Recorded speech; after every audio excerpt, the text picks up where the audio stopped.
Our next panel topic is Understanding Generation Y, Lifestyle, Technology and Real Estate. Please help me welcome the moderator for this panel, Managing Director, Asia Pacific Urban Land Institute, Mr. Brandon Sedloff.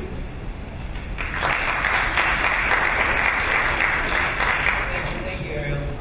Welcome everybody. Thanks for coming back promptly after the lunch break. I'm excited about this panel, and before we get started, as Ariel mentioned, the title of this panel is Understanding Generation Y, Lifestyle, Technology, and Real Estate. I have a very distinguished panel, which I'll introduce in just one moment, of real estate professionals. And what I want to do with this panel over the next 45 minutes or so is learn from the wealth of information on this stage about how shifting demographic trends, specifically the emergence of Generation Y, is impacting the real estate decisions that we make. The format of the panel will be I'll moderate and we have some questions. I have a few people in the room who are from Generation Y who I've asked to contribute, scattered about. And then I'd also like to make this as interactive as possible. So if at any point you have a question, please put your hand in the air and we'll do our best to answer it. Very briefly, if you have your program, you can read the full biography of all the panelists. But next to me, I have Peter Sharp. Peter is the CEO of Walmart Realty Asia. Next to Peter, we have Dave Munro, who's the COO of Urbanest Australia, filling in for Nick Porter, very capably filling in for Nick Porter, who's come down with bronchitis. He sends his apologies. Next to Dave, we have Alan Seigrist, who's the CFO of the Executive Center, a serviced office company, and our landlord. And next to Alan, we have Paul Foskey, Head of Development Asia Pacific with Marriott. So as you can see, we have the office sector, the retail sector, the student housing sector, and the hospitality sector represented. Before I ask my first question, just by show of hands, Generation Y, we're defining Generation Y as those who are currently between 18 and 35 years of age. Can I see by show of hands from people in this room, who amongst us is from Generation Y? Interesting. So I guess the logical question is, why are there no people from that aren't from Generation Y in the room? So maybe we'll tackle that. To get us started, Peter, Generation Y, or actually to each of you, Generation Y, how do you define Gen Y in your business? What are some of the attributes that you think embodies the people in the room? Well, it's good to see so many Gen Y people here. We need more people who are not Gen Y so that they can take notice, right? We see them as a group that does embrace society, probably more than the prior generation in some ways. Very socially responsible. Caring about the environment and sustainability. So that's a very important factor. We see them as loyal until something doesn't work. I prefer to put it that way rather than saying not loyal at all. Tend to eat out more. We'll go out for more social occasions. Restaurants are becoming more important than perhaps previous generations. And before we move on, how do you see that playing out in your business? I mean, in the shopping center industry, more mobile, eating out more, different tastes. What are you doing to kind of react to that, and how is that just driving the decisions that you make? Well, m-commerce as well as e-commerce is having a big effect. This is the generation that really is embracing that. We are really working with a lot of the retailers that are next to our stores. Obviously, in Walmart, we don't do restaurants, for example, but we are encouraging for our restaurant operators in the same building to think about home delivery. And then how does that change the way that we're designing our receiving docks, also outbound traffic, as well as inbound goods. So there's a lot of things like that that are happening that we might be able to talk about today. Dave, I mean, you see Gen Y kind of at their infancy, 18 years old, student housing. What are you seeing, and how do you define Gen Y? Yeah, I think I broadly agree with Peter's comments. I think we see Gen Y as having high expectations. Both the functionality of design, the expectations around communication with and from them, around customer service particularly. I see them as well educated, formally and otherwise. I link that to being tech savvy, so where they don't have information, they're very, very astute at finding out information relatively quickly, and that informs their purchasing decisions. So those are all fairly challenging side, what are you seeing? Well, I think the capacity to get information quickly means that you will be tested every single day by GenY. If you're not up to scratch, taking plain information about your business that suggests that you're off the mark, they're going to be clear, but they're going to be more informed by their peers in their decision making. So you can quickly go from a good, loyal customer to someone who has a negative experience or sees someone else's negative experience. Great. Alan, we operate service offices around the region. You have companies that cater to GenY as your tenants, you have employees. What are the characteristics that you see? I think the first thing is the term GenY is wrong. I call them Gen Why Not. That sort of encapsulates the thought process that we see. And what I mean by that is GenY tends to be a lot less encumbered with notions of what defines success and what doesn't. I think they tend to be very when I came out of university, it was pretty much everybody had the same sort of general idea.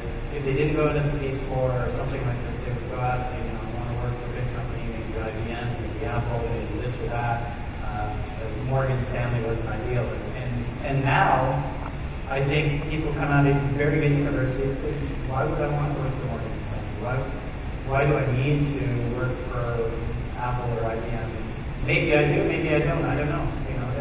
It's what they're looking more for is a more personal experience for where they want to go with their life, and it may end up being that they end up looking for Apple or whoever, but the decision-making process and going to that is very different. And what does that mean for the executive center?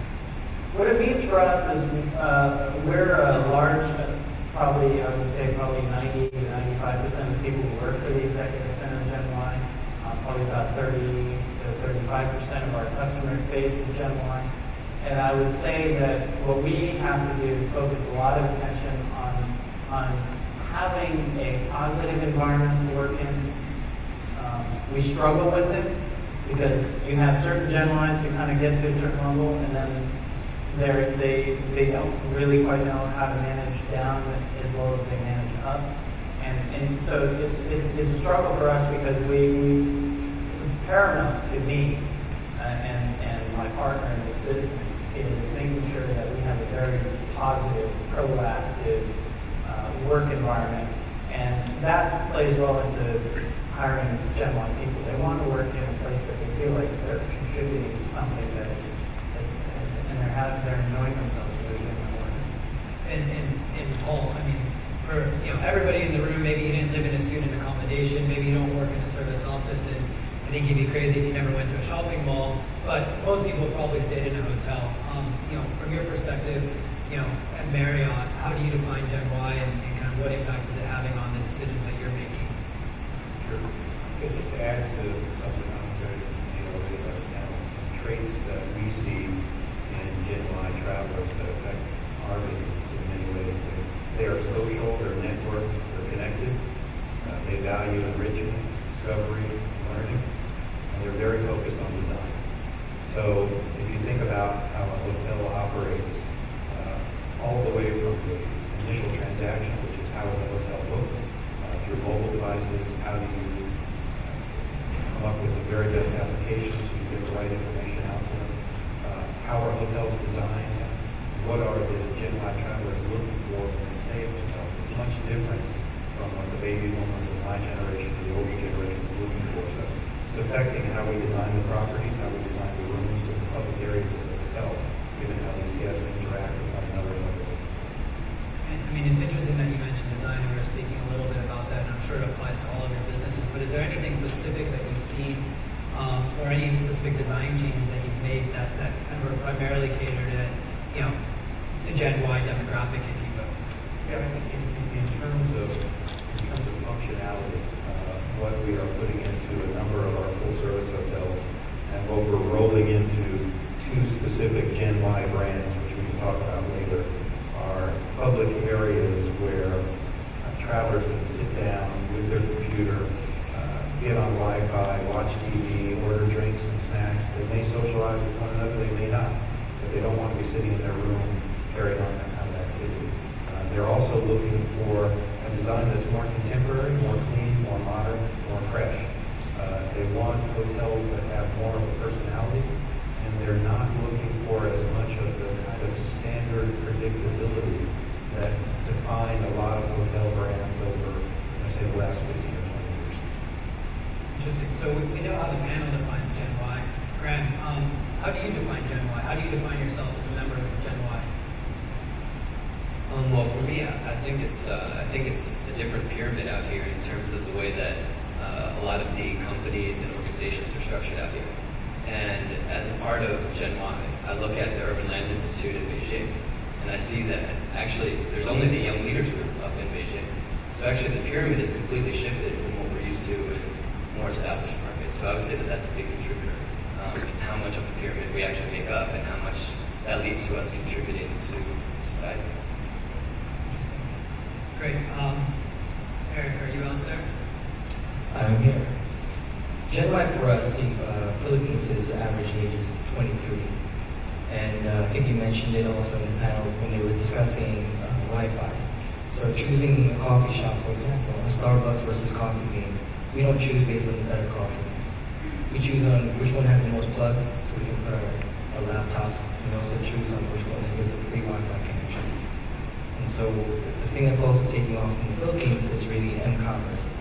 So right now, even though our internet penetration ratio is one of the highest in the world, the whole thing about mobile devices, it really changed the game of how we order food, how we communicate with each other, using social media sites like LinkedIn, Twitter, Instagram, and some other forms. Thanks. And Ariel, you have you're a small business owner. You have office space, on your own. What are some of the things that you think about when you're looking for office space, specifically as a member of GenY? So unfortunately, the executive center was a little bit too expensive for me at this point. When I was looking, first when I started my operation about a year, 9 months ago, I realized that as a GenY person, I cannot work at home. It's just not the right environment. So first, I was looking for, just like Eric, for coffee shops with great Wi-Fi so I can sit there and work. And eventually found a small service office, which is actually sponsored by another high-tech incubator, high-tech and small businesses incubator, which did something interesting. They rented a whole floor in a great big building, divided it in very small units, and then rented it again to end users. So for me, the two most important things were, of course, cost and internet speed, because this is part of the business. And with my mobile and with my iPad, I can be anywhere and do business anywhere, but internet and convenience is really key. And of course, cost. And last but not least, Dan, taking off your HBS hospitality hat as a professional and putting on your GenY hat, Yeah, I guess, GenY is along 18 to 35 is I'm in the upper range of that GenY gap or range. So I would say that a 20-year-old is quite different from a 35-year-old in his behavior or in his behavior. But in general, I think it's much more individualistic. There was a Time magazine that said me generation. So I think it's much more about Facebook is about what I do. It's much more individualized, and I think businesses have to cater to those individualized needs as well. Mass customization maybe is a topic through technology. Obviously, that's more leverage. So I think we're seeing people that they're more willing to experiment new modes of communication and user friendliness, and they're interacting with feedback, again, individual feedback on Facebook and as you mentioned. So I think it's more challenging probably to cater to the BBB generation. I think it's clear that GenY is fluid and flexible, highly mobile. Peter, back to you. In your business of retail, which is highly experiential and experience related, as a shopping center developer and owner, what are some of the things that you're specifically doing, as it relates to your design that you think creates a better experience for GenY? And maybe just to know if you think GenY is important, and maybe you don't. Definitely it's important, because a lot of the things that they're doing also translate out to their members. So don't think of GenY as a generation that doesn't talk to anyone. So through their habits, I think they are having a lot of influence. And the take-up in technology, specifically the comment about m-commerce, we actually think that m-commerce is the key rather than e-commerce. We're all on mobile devices already. We've got to face it. About 3 years ago, we were going to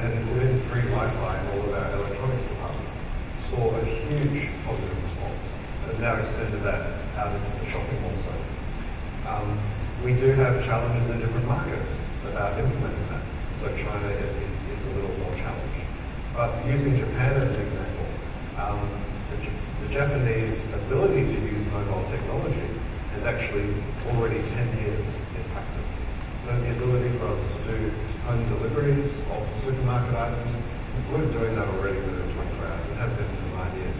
And yet in the US, we're talking about when will we get to 24-hour delivery. So different life cycles and different stages of markets have a dramatic difference on our GenY in different markets. So for folks in the audience, if they're a realist, if they're a property owner, they want to know kind of what they can do to cater to the changing needs that you're talking about. What are some of the things that they need to do to their properties to get ahead of things? Survey and talk to your customers. So a lot of the issues that we've identified have been through talking to our customers, running focus groups, and talking to the retailers and also subtenants with us in the building, and encouraging them about what their 5 and 10 year plans are as far as thinking about the use of e-commerce and other enabling tools.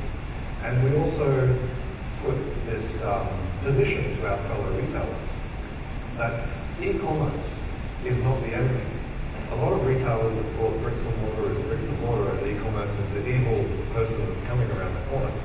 In Walmart, we actually say, you've got to embrace it as another tool. The customer is the king, and they choose how to buy your goods. So getting in sync with people's thoughts around how they want to buy goods is really key. And just transitioning to Paul real quick, the way that people consume and decide where they want to stay. I mean, we have TripAdvisor, we have a number of different sites. When you're thinking about that end of the customer experience, is there anything specific that you can learn from the upfront shopping and as it translates into kind of the actual stay in terms of how they use the actual facility? Yeah, sure. Social media in general has just become a huge factor for us to monitor and to watch as it relates to operating our hotels probably first and foremost, and then designing them and making adjustments for what consumers are looking for. So here in China, whether it's Renren or some of the other social networks, all of our hotels are already wired into all the social networks. We put in place a practice for all properties to monitor what's being said, to understand what the feedback is, and when it's appropriate to reply, try to correct experiences or situations that were perhaps less than what people look for, try to implement suggestions or other input that we get from other guests. So, there are a lot of the GenY travelers, I think the number, there was some research done in the U.S., and I think the number was around 70% of GenY travelers feel that they have a duty or an obligation to provide feedback for businesses, for the business, whether the feedback is good, bad, or indifferent. So from our standpoint, as you look at social media, we actually think it's a big net positive. The worst kind of customer is the one who has a bad experience and leaves and doesn't say anything. We want all kinds of input, whether it's good, bad, or indifferent.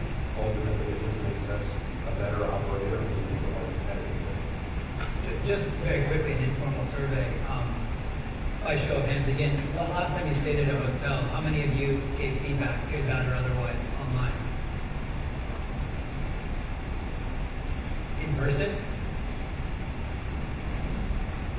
Interesting. Just very quickly staying on that trend, and then we'll I have a question for Alan and Dave.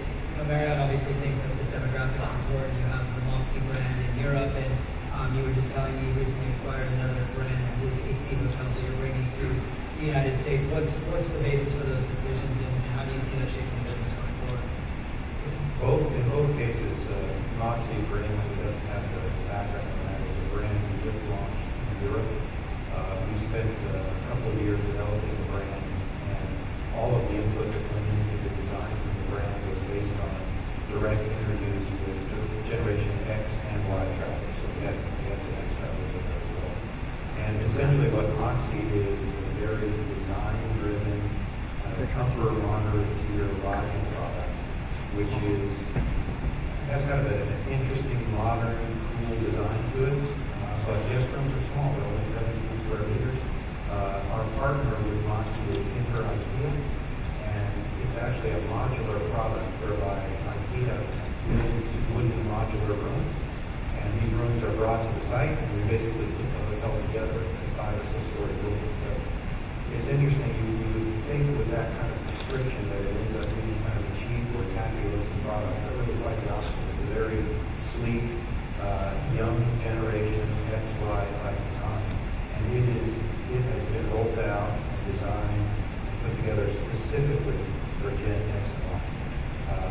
In the case of AC Hotels in Spain, it's a group we acquired several years ago. It's now AC Hotels by Marriott. Again, a very design-driven, moderate-tier lodging product, which goes after Gen X, primarily Y travelers in Europe. We are now taking that brand and importing it to the U.S. And we had some interesting questions in the media earlier this week about starting a brand in Europe and importing it to the U.S. And our worldwide head of brands, I think, had an interesting comment, which is in the U.S. we import automobiles that are design-oriented. We import great wines.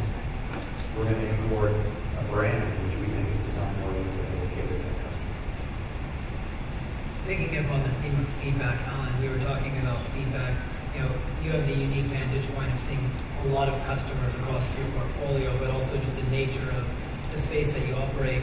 You know, what kind of feedback do you get from the landlords that you work with about your Gen Y, the corporates that employ Gen Y that are your customers, whether it's an Apple or a Google, et cetera, or, you know, and what kind of feedback do you get from your actual customers themselves? How do the feedback either come together or vary?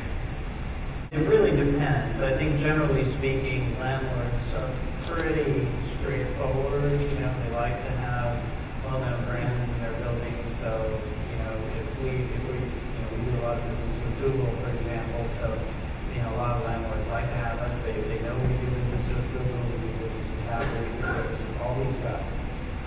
So I think generally speaking, it's a net positive in dealing with the landlords. They like to see these types of brands in their buildings. I think where it does break down a little bit is sometimes, you know, some of the younger kids, I guess, fresh out of university, don't quite know how to, you know, conduct themselves in a professional environment sometimes. And so sometimes that breaks down a little bit, but it's really a minor issue. I think generally speaking, it's positive. Everybody's looking to service the sector. Dave, you build, operate, manage for students space. Is it getting bigger? Is it getting smaller? Are people wanting to live closer together? How is the physical format of the product that you're building changed based on the way that students want to live now versus 10, 15 years ago? I think fundamentally the basics are you've got to get the location right first. That hasn't changed. We need transport nodes and for us, the universities. In terms of the spaces, I think the functionality is changing more so than the size necessarily. What we see now is a lot more multi-purpose spaces where we have to build the technology that supports a physical meeting with 3 or 4 students that want to study. Then it has a television screen, internet access, and then we have wireless technology so they can be on the phone and Facebook at the same time. And that space then needs to convert to somewhere where they can eat pizza and play poker half an hour later. Gyms, increasingly popular.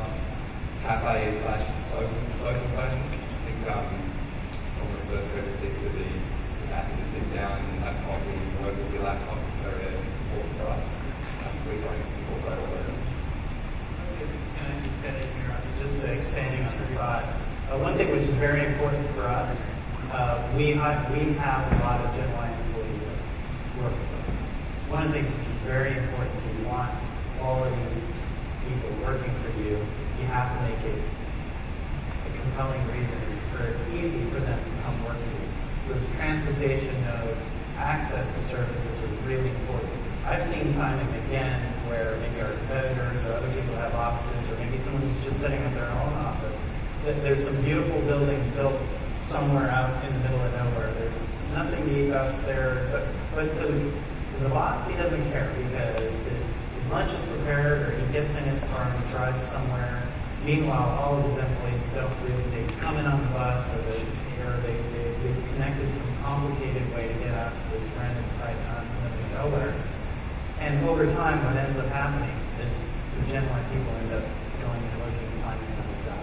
So you can't just have the old guy make the decision, yeah, I want to be there because that's a beautiful building out in the middle of nowhere. But you have to think about your business and your company, and you have to think about, well, how are we going to get the people I need to make my business work into my building? So Graham, I mean, you live in Beijing. Beijing's not necessarily the most accessible city, although it's very accessible. I mean, how does this translate into your personal life? Decisions that you make to work where you work, and then when you get to the office, what do you expect? What kind of makes the environment feel friendly? Oh, that's a good question. I think for a lot of young folks in Beijing, one is definitely convenience. Transportation hubs. I live about 15 minutes from my office, and a lot of people live within 25 minutes of the office. And that's about the amount of transportation that we can handle. And I think secondarily, you can also look at what people do after work. I mean, people are talking about entertainment. You want to sit down and play some poker with your friends afterwards. And I think we also see that in the way that shopping centers are being constructed now. Because if you look at the new shopping centers, we're seeing a much higher percentage of F&B. And we're also seeing different types of entertainment and different ways to interact with that space. So part of that is Wi-Fi. We all need Wi-Fi now. But I think that also means, we saw a bowling alley yesterday at the property that we visited from Chongqing. And that's not a new invention, but it's something that I think young people are interested in seeing along with public art. So for me, if I look at Sanlitun, Taiguli, formerly the village up there, that's a really popular place, and I think that's because it has a wide variety of offerings that young people are set to go to. We had a very interesting survey in Japan a couple of years ago. We're starting to apply it here in China. Our shoppers attributed the cleanliness of the building to how many plants and trees we had, because somehow that had an association with a clean environment, and yet that was something that we hadn't afforded before. So just getting into the customer's mindset about what those trigger points are. I think in the US today we're seeing a resurgence in some of the growth in the urban areas with Walmart, not because we're building large supercenters, but we're building a lot of neighborhood market shopping stores, which are very fresh food and drug oriented, but they're vitamin supplements rather than drugs for older people. And again, it's just the reflection of the urban environment. So there are many different ways to be able to try to adjust the real estate to get into those markets. So what does that mean for fresh food, for example? I mean, people are going to the grocery store more often, but what does that mean to the real estate, to the way that the space is laid out? Yeah, when I first came, I was originally in retailing, non-food, and then came back into retailing with Walmart in the mid-90s here in Asia. And all of our American Walmart people visit Asia and say, oh my goodness, your fresh food is so good, I wish we had this in America. So we actually tried some of the fresh food in the US and it failed dismally. Those types of things today are starting to work. People are appreciating and wanting more fresh. In fact, the shopping average number of shops during the week with GenY is starting to increase because they do more highly value what they're eating and consuming, different than probably the previous generation. And that's then changing food products and services. Last question, and then I want to open it up to the audience, so please be thinking of some questions. Site selection, real estate style, location. The prior panel mentioned it. Nothing can make a bad location successful, or at least that I know of. Maybe Paul start us off and we'll work this way, but what are you looking for when you're doing site selection across the region for the Marriott brands? Especially for hotels, location has always been critical in that case. So it's different by market. For example, if you were to compare the U.S. and China, in China, by and large, in most cities, you still want to be and need to be in the city center area. It's difficult for people to get around, and there's a mentality among business travelers and even leisure travelers in China that if you're not staying in or near the city center area, then you're not where the action is or where the business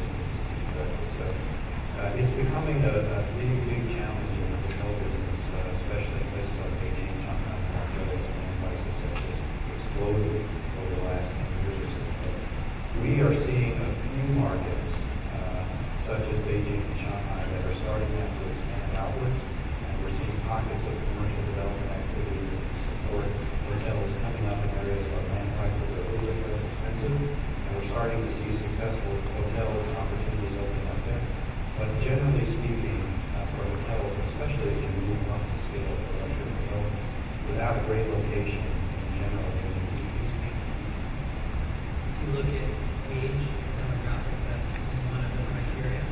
We do, and even if you look at our high-end hotels today, just given the demographics in a place like China, the Gen X and Y travelers here today are already the majority of our guests in these hotels. The needs and desires of those travelers in China are maybe a little bit different than some of the other ones we've talked about generally here today. But yeah, it's a critical factor. But I think the regional need for good location is kind of offsetting that, I guess, so to speak, for hotels. Eric, I'm going to come to you, but think about proximity to what is most important and the hotels that you stay in. What do you want to be close to when you're traveling? Before we go there, Alan, site selection across the region? Yeah, site selection is critical to our business. I think I mentioned briefly that in terms of the concept of GenY, we need to have really good transportation nodes. We like to be in the center of town where the action is. So we have a lot of the same criteria. There is a little bit of a caveat to that. From time to time, we do locations in certain markets and business parks or decentralized locations, but more often than not, we will only do those locations if we want service, that they have cafes, places to eat, an environment in which these people have something to do other than just be in the office. I think, Dave, with you it's more logical, probably proximity to academic institutions, but is there anything that you've noticed for a location that you thought would work, but didn't? Any kind of lessons learned? I think in terms of scale, we've been ambitious on locations that have been peripheral CBD, still in a good, cultural, vibrant environment, but shooting a little bit high in the demand that we've got to the sites. I think location for us, and particularly the number of beds we get on a location changes greatly depending on relative walk distance, 5, 10, 15 minutes to walk required by greatly impacts our customer choice. So I think now we are putting definitely sensitive on how big outside the very, very on the doorstep of the university kind of locations. We're looking at the master plan of the city because we're constantly, especially in China, trying to get ahead of where the growth is going to be so that we are positioned correctly as the community grows. We then kind of test that by looking at what the funding is in the government to be able to do what they're saying that they're doing, because it's not always the case that that's going to happen in the same time frame. We talk about a lot and spend a lot of time on the 800-meter principle, which means within 800 meters of that site, what is the trade area population? And it's got to justify that as the first level before we look at the larger trade area. And then finally, we look at demographics, not as much in the age, but more in the income per household, and the spending power becomes a big determinant. Eric, I promise I get back to you. I just wanted to get your perspective in terms of proximity to what is important to you when you're choosing what hotel or what office you want to work in or shop, where you want to shop. It's usually mixed-use development. So in the Philippines, Makati and Fort Bonifacio are the two main CBDs. And there's two developers to keep in mind. It's Ayala Land and Ascent. And so they're mixed-use. There's hotels within them, and it's basically walking distance. Now, for the more adventurous types, they do tend to go to the peripheral CBDs. But the savings you get for another 20 to 25 US in ADRs doesn't make any sense. It's really close to entertainment districts. But when there are travelers going away because we're full of beaches, even though we'd like to get away from civilization per se, we still need Wi-Fi. Because you can't boast to your friends on Facebook and Instagram when there's no Wi-Fi. So essentially, as much as we like to be away from civilization, we still need the amenities we have in the cities. Ariel, when you're making decisions, is it price, location? What's your number one criteria? I mean, it depends what really, but for office space, again, my consideration was price and convenience to central Hong Kong. For shopping, convenience. I mean, in Hong Kong, we're really spoiled anyway because everything is so close, but the proximity and also what I can find in that particular shopping mall. Is it Wi-Fi? Is it great F&B offering? Much more than just the retail store I'm going to. Plus, I shop online anyway for a lot of the stuff. And for hotels, even if I'm as far away from civilization as possible, I need my Wi-Fi. Maybe it's not a great thing, but we're connected to our mobiles.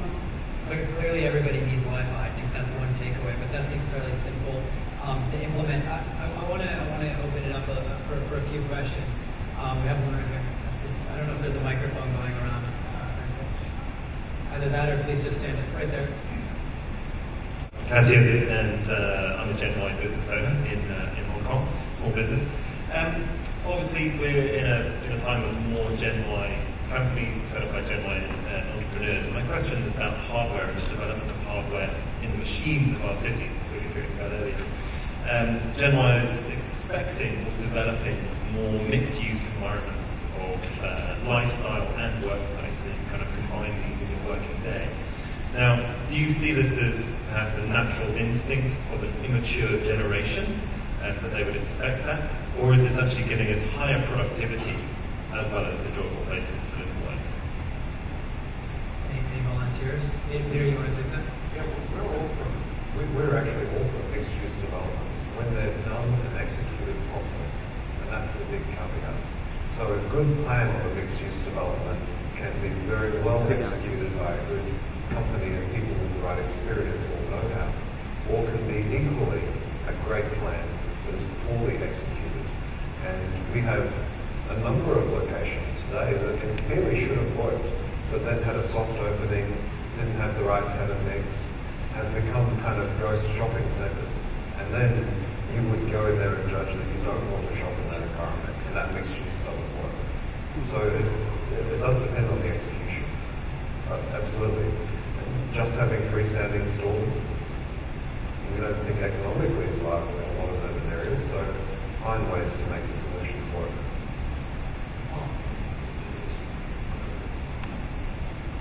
Another comment that was made, I think that the mix of business and pleasure, the blurring of the line between business and pleasure, at least from what we've seen, seems to be here to stay. It used to be, and today I guess to a certain extent for my generation, business travel is all about efficiency. Get there quickly, get done what you need to get done, turn around and fly back as soon as you can. The GenY travelers look at business travel much different.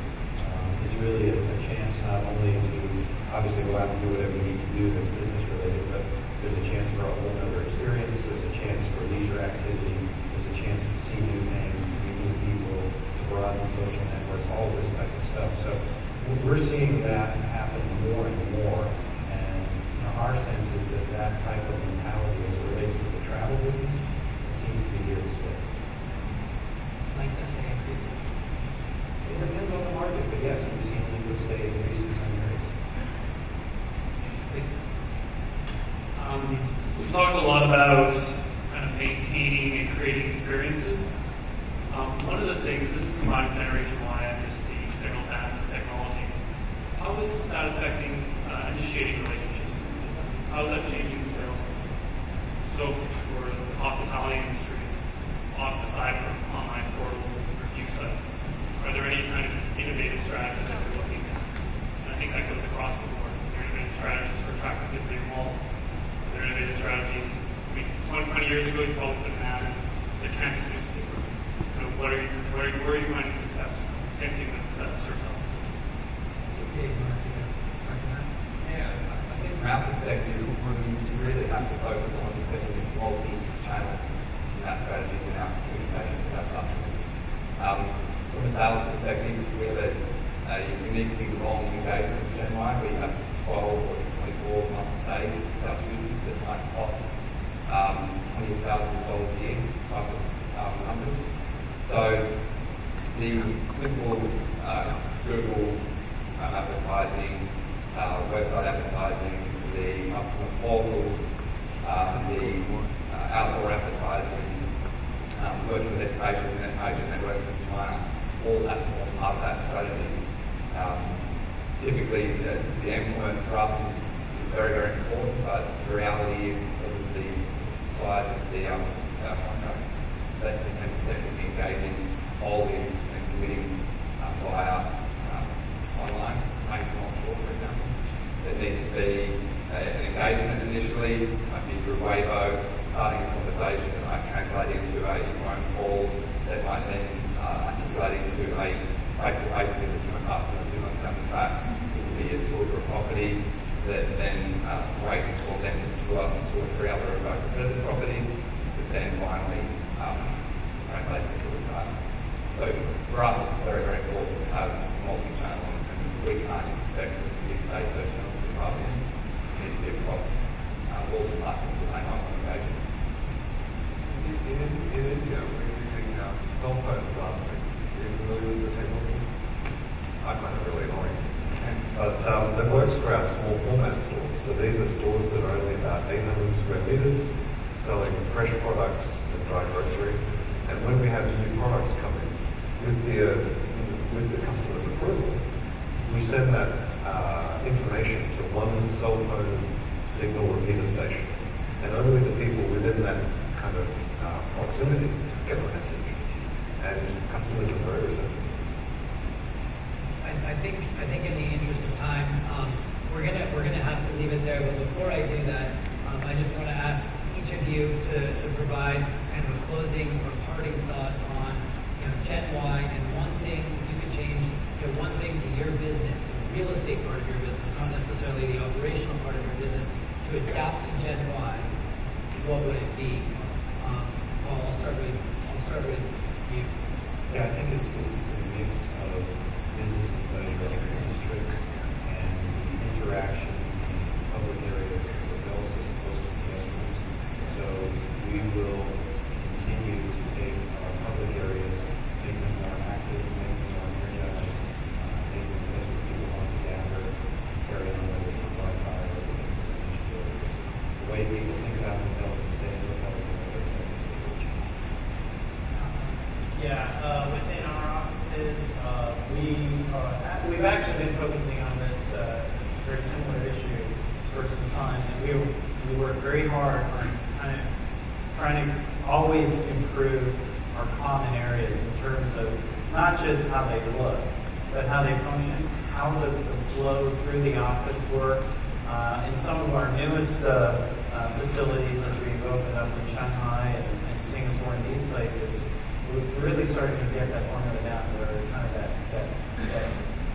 the cafe areas within our offices are really kind of strategically placed within our floor plan to have really good crossflow between people as they come and go between either the front door, the office, or meeting rooms, or whatever. And we kind of always want those people to just kind of stop at the coffee station, have a chat with somebody, and then sit for a bit and then go. So we're focusing a lot of attention on that.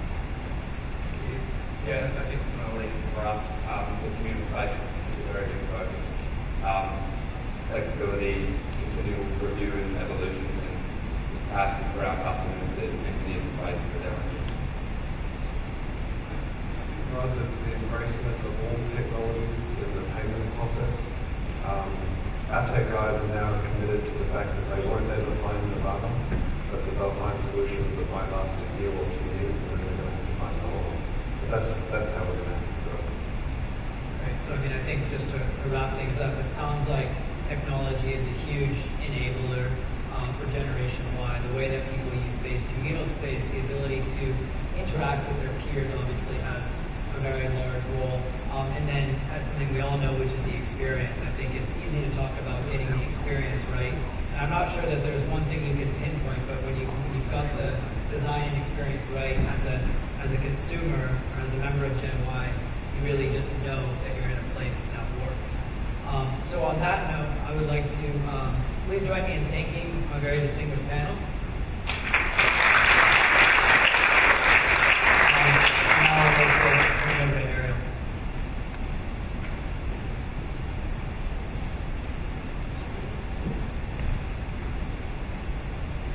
Thank you, Brendan and the panelists. Really interesting panel. I'm happy I got to participate in my 2 cents. So the next panel will start in 5 minutes. If you are leaving the room, please return your SI equipment and we'll start in 5 minutes. Thank you.